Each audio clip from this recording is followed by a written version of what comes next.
Good morning and welcome to a new edition of Patria Grande.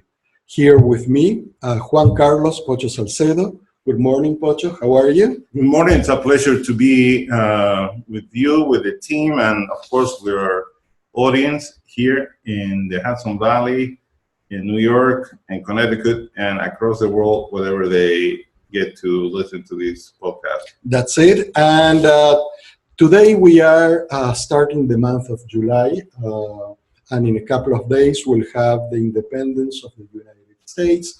So what do you think if we touch on the independence of the Americas? The Americas meaning not just the United States, but the American continent, and the independence of the various countries in South America, Latin America. And if we talk about independence, we can touch also in what follows the political and economical liberation or independence from a foreign power, which is the constitution of the countries, and how those constitutions have marked the future of all the different countries across the continent. As we look at how independence and development took place across the Americas, I think one of the most striking differences is that the United States has one constitution that has been amended over 20 times, but comparatively to the rest of Latin America, there's only one constitution. In most countries, the constitution has been changed 100%, 90%, and whatever percentage several times. And there are countries that have done it multiple times. That's it. You're right on target.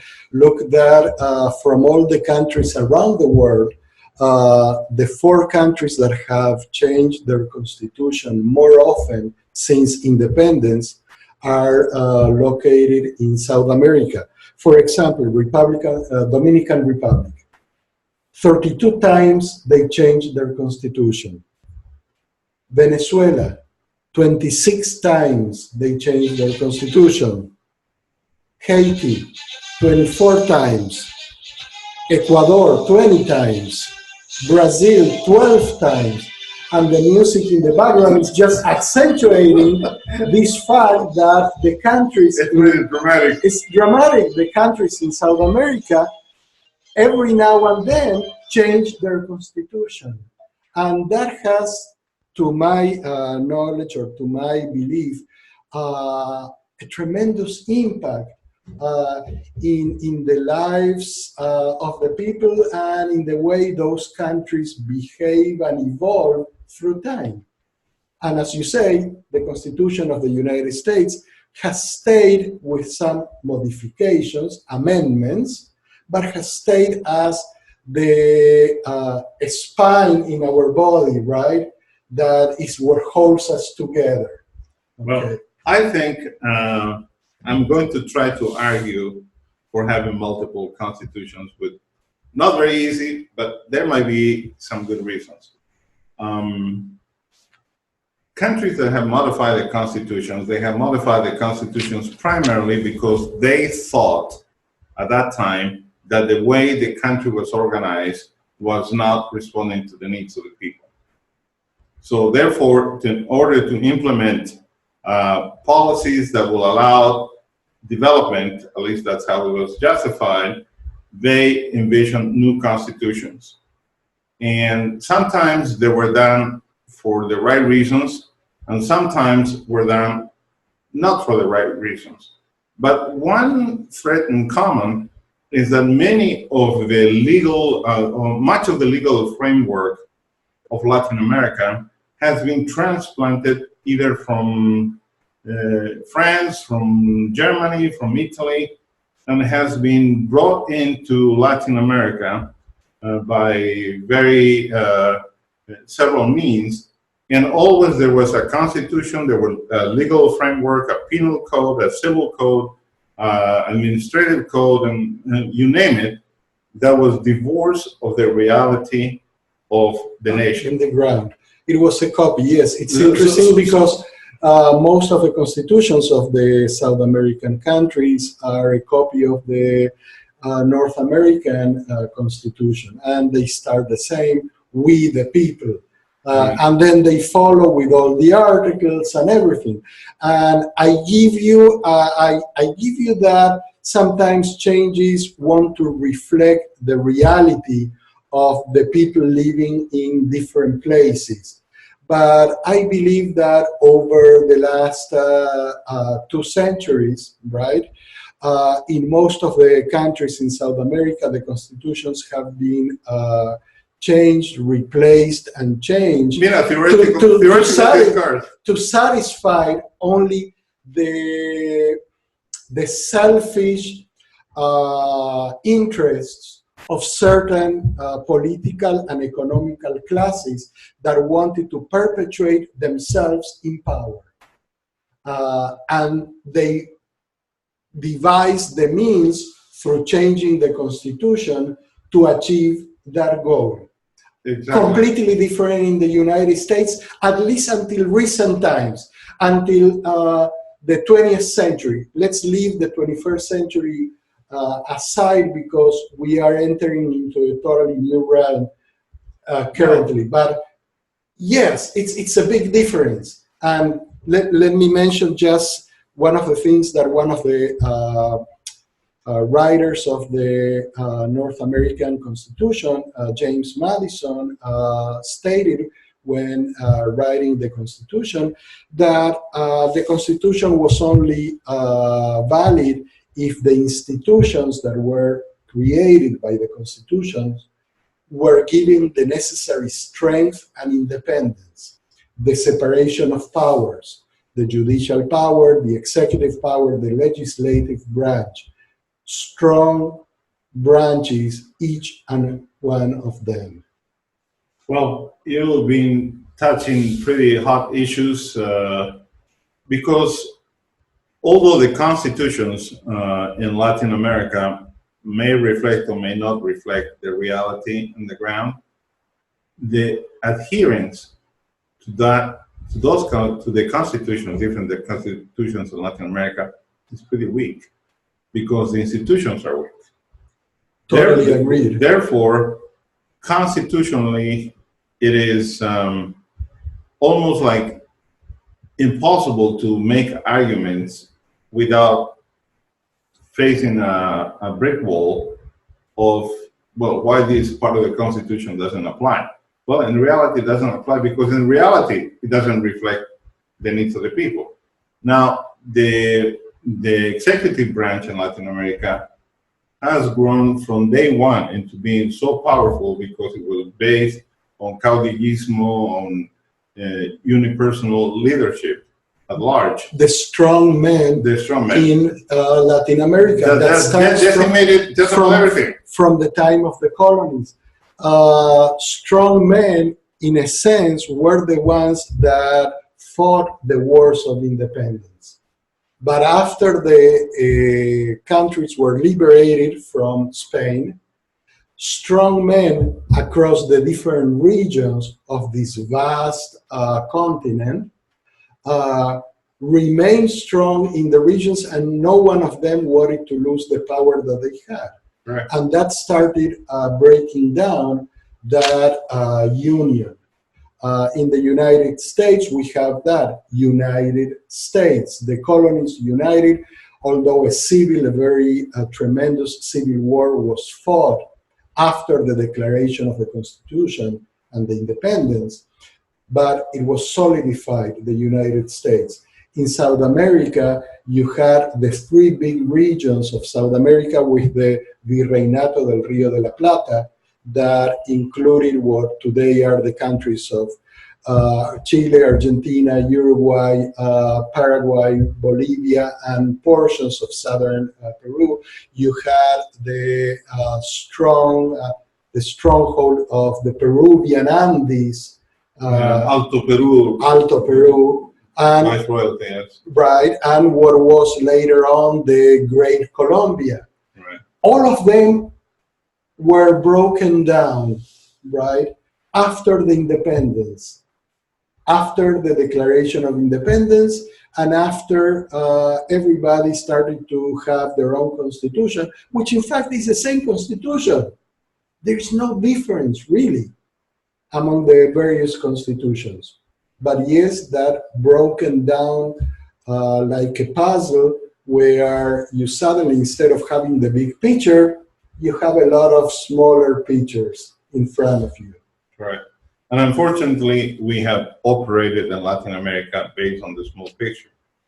Only when you extract yourself from Latin America, and like in our case, we become immigrants and see our continent from far away, we basically see that the whole continent is the same, one and the same. Totally, exactly. And when you start traveling the continent, you see that the differences are minimal. Yes, we all speak Spanish and we all speak with different kinds of slangs according to the countries, but it's the same. The nature, the historical background, and the problems that we're facing today. And the problems that we are facing today are all the same.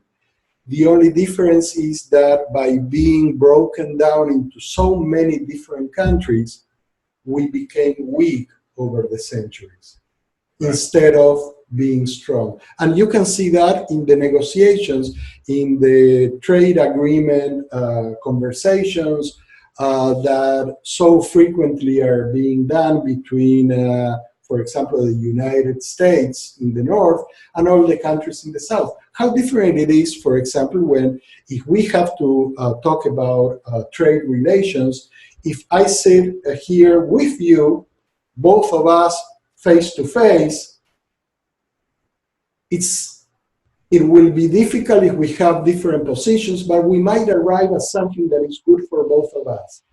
How different it is if you are sitting on your chair, you yourself, a big United States, and on this side of the table, we just have 20 or something different countries, everybody vying for their own influence. We lose power, we lose influence, and that has been happening every time since the Declaration of Independence. Well, which is recognized actually in Latin America, and that's why there are a number of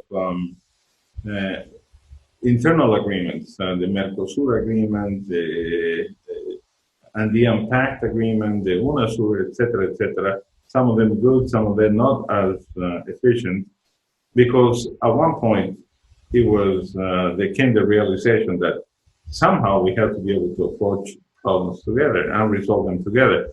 But I come to the next question for you. This July, several countries celebrate their independence, but there's this strong current that I see in Latin America that I don't see in the United States, that Latin America is still fighting for its independence. There's still this fire that says we are not totally independent. Are they wrong? No, I don't think that they are wrong. I think that that's the spirit of the people. And the constitutions start with we, the people. Well, the people don't feel and haven't ever felt over the centuries that they are totally free. Because in paper, it's one thing, but the reality on the ground, it's markedly different. Very, very, very different. So the struggle and that longing of we, the people, it's still there. Longing for that true independence that will help advance the lives of we, the people. Exactly. But now you're talking about, or we start talking about our independence, how it happened more or less, and there was a document, a constitution that has been changed many times. You mentioned a few countries. I'm sure the rest of Latin American countries fit right in, right? Correct. With one great exception, and that is something that's always been in my head, and I'm trying to understand. I understand the historical reasons, but the only country that has not taken that step has been Puerto Rico. Puerto Rico went from being a colony of Spain to have a special relationship with the United States, and still think that destiny is pegged to the United States, but they look at the United States and they give their back to Latin America. It is extraordinary. It is extraordinary, and it is paradoxically because Puerto Rico has always been, in a sense, left aside as a second-class citizen by the continental United States. So it's paradoxical. But there is another country, for example, or two other countries in South America that over the centuries have become kind of pillars in terms of institutions. We talk about the weak institutions in South America, but you have the countries of Costa Rica and Uruguay. Yes. Except for brief periods in Uruguay, both countries have had strong institutions that have been respected and are being respected.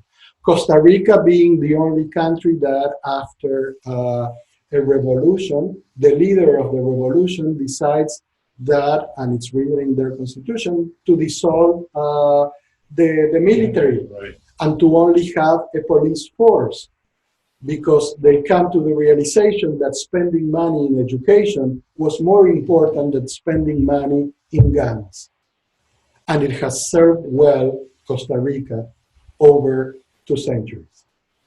Well, here's another interesting that you bring those two countries. You go to Costa Rica, you go to Uruguay, and they have stronger institutions, but still unable to deal with the issues of poverty and development, just like their neighbors that have very weak institutions. I'm not sure if I agree that in that sense.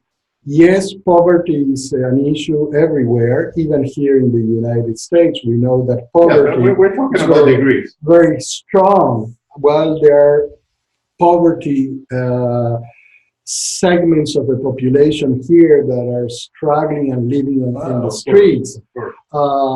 But you go to Uruguay, and over the years, you see that you don't have that level of poverty as in other countries. There is a different sense. Probably also, and that accounts for Uruguay as well as Costa Rica, is that their populations are small. You are talking about countries, Uruguay, it's 3.5 million people. That's it. Right. So it's easier in a reduced confine with a population that it's only 3.5 million to really provide for everybody, because Uruguay is a producer of food. Look, this is a subject that can be talked for a very long time, but time is running out. Unfortunately, we have very limited time. I just wish for Latin America in these days with Independence Days are celebrated in several countries, that we don't give up hope that, yes, maybe not our generation, but future generations can really make a difference in the way we run and organize Latin America. Your final words. I totally agree with you. I toast to that. And there is a reason why we call our program Patria Grande, because that's the spirit, and we recognize that united we are always stronger. And we are so grateful for the United States. We're grateful to live here because this country has big challenges, but also has amazing institutions, an amazing way of organizing that has been an example for many. Yes, and we should take that example not just to copy, but just to realize and discover what is appropriate for our people as well in the different countries of South America. Applying it with the same strength and the same vitality of strong institutions. And with this, we say goodbye till the next time. Thanks. Thank you.